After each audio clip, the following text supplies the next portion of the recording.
social credit system, social credit, social credit, social credit score, social credit score system, Renegade province, opstandige Chinese provincie, Renegade provincie, afvallige provincie. Welcome to Dutch Rebel in China. My name is Jay and I'm from the Netherlands, and I have been living here in China for a couple of years. If I didn't live in China myself and I only consumed Western news, I would probably believe life here is unbearable. We're fed a constant narrative of oppression, zero freedom, and a government that cannot get anything right. But I'm not here to talk about the headlines. I'm here to tell you the facts. Today, I'm going to lay out 10 common myths about China and give you the reality behind them.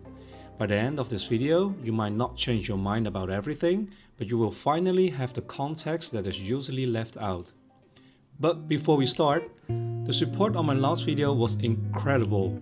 It confirms that many of you are looking for this missing perspective. To those new here, subscribe if you value facts over narratives. Now, let's get straight to the list and stay tuned for point number 6. Number 1. VPN and Western social media are banned. The idea that social media from the West and VPNs are forbidden in China is a common misconception. Global tech giants like Google and Meta still maintain offices in mainland China. The reality is about market regulation, not a total ban. China Telecom even offers official VPN lines for businesses to access the global web, while some foreign news websites are restricted even with this VPN line. Using a VPN is not strictly criminalized for individuals. After using a legal VPN line, pages like Facebook, YouTube, and Google will show the same search results as in other countries. If it really was forbidden, millions of Chinese academics and even state media posting on X and Facebook would be breaking the law every single day. It's a managed network, not a disconnected one. Number 2. China makes low-quality products only. China is often dismissed as a place that only copies or makes low-quality junk. This ignores the fact that China produces almost everything, from the cheapest toys to the world's most advanced tech. You get exactly what you pay for. Look at DJI, they dominate the global drone market. Look at CATL and BYD, they are arguably number 1 in EV batteries worldwide. And Huawei, a global leader in 5G infrastructure. Decades ago, made in Japan was considered inferior and faced the same copycat labels. Do Chinese companies copy? Yes, they do. Do they make low-quality products? Yes, they do. But are they only capable of copying and making junk? There's only one simple answer: no. Number 3. The social credit system. This is the internet's favorite myth, the social credit system. The idea that if I cross the street on a red light, my score drops and I cannot buy groceries. It literally does not exist. fake news. The jokes in comment sections about losing points for jaywalking are based on total fiction. What actually exists are standard financial credit scores, similar to those anywhere in the world, and a legal blacklist for people who refuse to pay court-ordered debts. But a behavior score? Look at this footage. My name is Jay, so it's only fitting that I use jaywalking as my proof. If the stories were true, I would be blacklisted by now. But as you will see, after this video I can still travel, buy groceries, and no, there won't be any army surrounding my apartment tonight. Number 4. No voting in China. The claim that there's no voting in China is a common misconception, which I don't think is a bad thing even if it was true, and factually wrong. The system operates on a hierarchical structure. Every Chinese citizen over 18 can vote for their local representatives in the People's Congress at the district level. Those representatives then elect the people above them, all the way up to the national level. There's a structure, and it starts at local level. It is a filtered, indirect process for the top leadership, but the act of voting starts at the grassroots level with the people. Beyond the hierarchical voting system, China utilizes an extensive consultation mechanism. Local officials are tasked with gathering public opinion through community outreach programs and digital suggestion platforms. This feedback is integrated into local governance and urban planning. It is a system where the focus is less on the act of voting and more on the government's ability to listen to public concerns and implement practical improvements in the community. That's the Chinese interpretation of democracy. Number 5. China is a one-party state. Technically, China is not a one-party state in the literal sense. There are 9 political parties in total. While the CPC is the leading party, there are 8 other registered parties that participate in the political process. Do they fight for presidency? No. Their role is not opposition, but consultation. They participate in the government to provide expertise, oversight, and policy suggestions.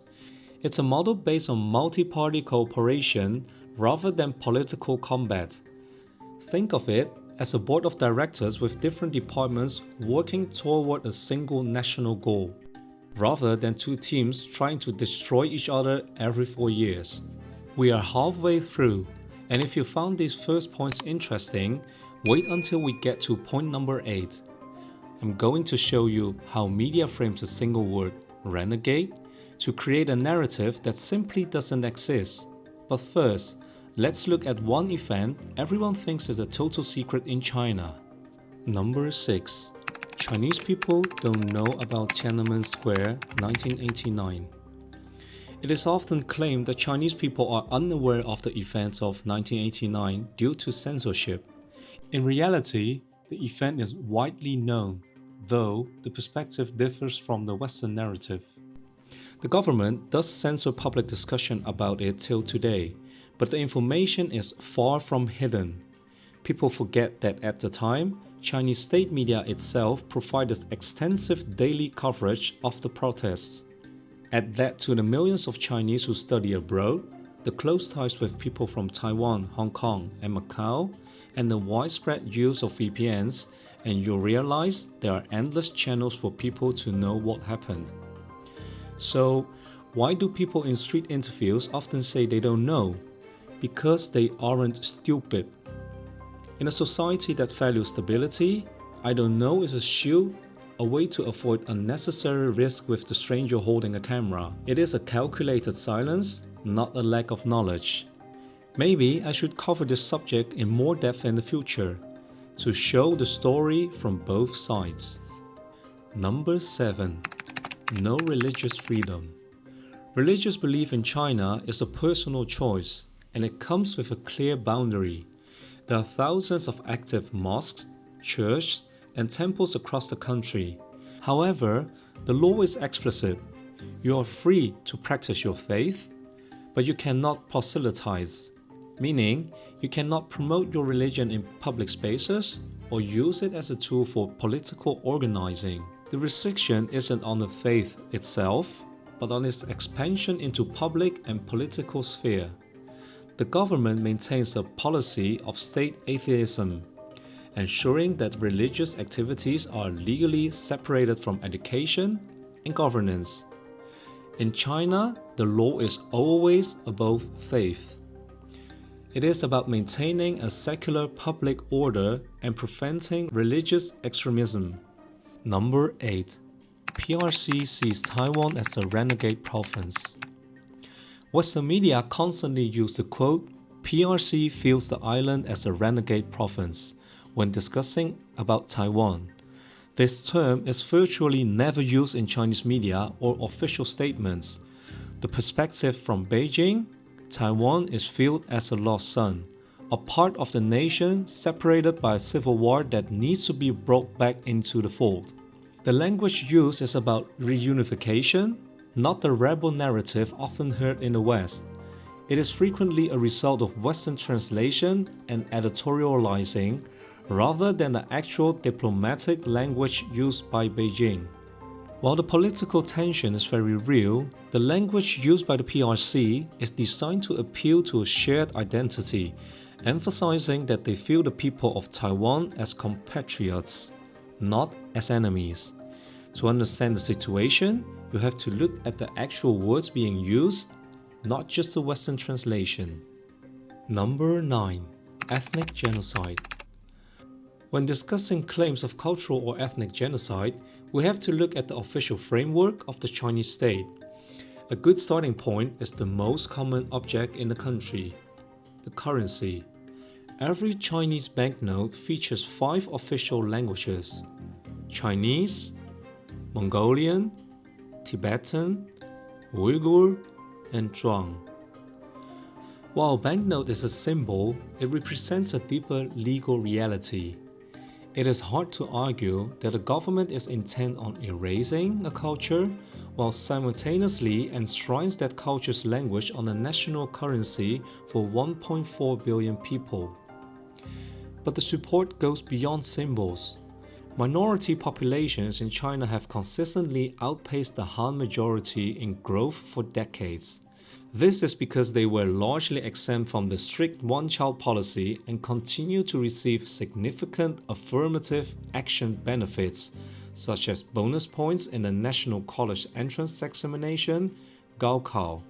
In China, the state's approach is one of integration, not erasure, recognizing ethnic identity within a unified national legal structure. Number 10. Western media are objective. Finally, let's dismantle the biggest myth of all, the idea that Western media is objective. It isn't. Media outlets are businesses driven by profit, viewership, and geopolitical agendas, often heavily influenced by their corporate owners or the prevailing political climate. Journalists frequently arrive with a preset narrative, leading to reporting that is one-sided or rooted in a fundamental ignorance of the local culture. We need to understand that freedom of the press does not guarantee truth. It simply means the freedom to spin a story in a specific direction without state interference. Real objectivity requires you to look past the headlines on both sides and realize that free media can be just as biased as any other source. Don't just consume information, question the motive behind it. In my view, China is far from perfect. If I had to grade it, I would give it a 6.5 out of 10. That's a long way from the 9 we're all aiming for. But we have to respect the progress. When I first came to China, it was just a 2 out of 10. It has moved from a failing grade to a solid pass, and it's clearly on its way to that 9. In that same period, I have watched the Netherlands dropping from an 8 to a 5 out of 10. So which is better? That's a choice. If you prioritize holding a ballot paper, even if it means regression, the Western system is for you. If you want a system that delivers consistent progress, even if you don't get a direct vote for the top leader, the Chinese model might suit you better. There is no good or bad. It depends on your own skill and goals. As a pragmatist, I know which one I would choose. What is the biggest lie or myth you hear about China in your country's media? Drop a comment with your country's flag emoji and the myth you hear most often. If you want me to dive deeper into any of these points, let me know in the comments. And make sure to subscribe so you don't miss it. One more thing. If you think there's anything I can do to improve the accuracy or objectivity of these videos, tell me. I want us to build this channel together. Be critical of the media, be critical of the other creators, and most importantly, be critical of me. My goal isn't to be right, it's to get it right. Stay tuned for the next episode on Dutch Rebel in China.